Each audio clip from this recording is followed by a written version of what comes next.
ইয়েমেনে স্থাপত্যের দীর্ঘদিনের ঐতিহ্য কামারিয়া জানালার ইতিহাস ৪,০০০ বছরেরও বেশি পুরনো বলে ধারণা করা হয়।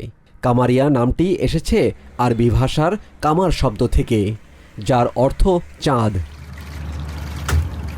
শতাব্দীর পর শতাব্দী ধরে রাজধানী সানাসহ বিভিন্ন শহরের বাড়িগুলোতে শোভা পেত খিলান আকৃতির প্লাস্টারের তৈরি এসব জানালা। রঙিন কাচ বসানো কামারিয়া জানালা সূর্যের আলো ছেকে ঘরের ভেতরে বর্ণিল আলোর নকশা তৈরি করে।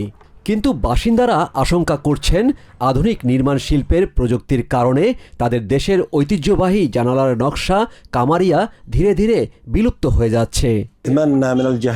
এই কারুশিল্পের চর্চা প্রায় ৮০% কমে গেছে।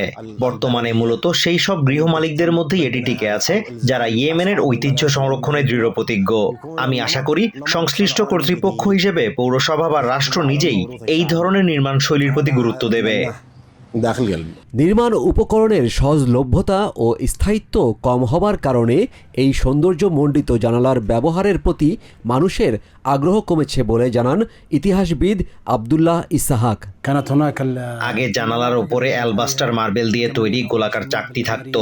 আধুনিক যুগে এগুলো ধাপে ধাপে বিকশিত হয়েছে অটোমান যুগ থেকে পরবর্তী সময় পর্যন্ত। সে সময় খিলান আকৃতির জানালা ছিল, যেগুলোতে হলুদ, লাল সহ নানা রঙের কাঁচ বসানো হতো। এসব রঙের কারণে খুব সুন্দর আলো প্রতিফলিত হতো। কাঠ ও অ্যালুমিনিয়ামের মতো আধুনিক উপকরণ ব্যবহার করে নির্মাণের প্রবণতা বাড়ায় প্লাস্টারের খিলান ও রঙিন কাচের শিল্প ধীরে ধীরে হারিয়ে যাচ্ছে। বর্তমানে ইয়েমেনিদের আশঙ্কা কামারিয়ার এই পতন তাদের দৃশ্যমান পরিচয় মুছে দিতে পারে, যা ইয়েমেনকে বিশ্বের অন্য দেশগুলোর থেকে আলাদা করে তুলে ধরে। আমি এই খিলানগুলোর জন্য গর্ববোধ করি এবং এগুলোকে ভীষণভাবে ভালোবাসি। অনেক সময় বসে বসেই আমি এই খিলানগুলোর দিকে তাকিয়ে মুগ্ধ হই, কারণ এগুলো সভ্যতা, ঐতিহ্য ও স্বকীয়তার প্রতীক। আমি এমন এক ঘর থেকে এসেছি যেখানে ঐতিহ্য ও স্বকীয়তা রয়েছে। এটাই আমাদের ঐতিহ্য ও পরিচয়, যা আমাদের পুরো বিশ্বের থেকে আলাদা করে তুলে ধরে। Yusuf Khaled, TVN 24 news desk.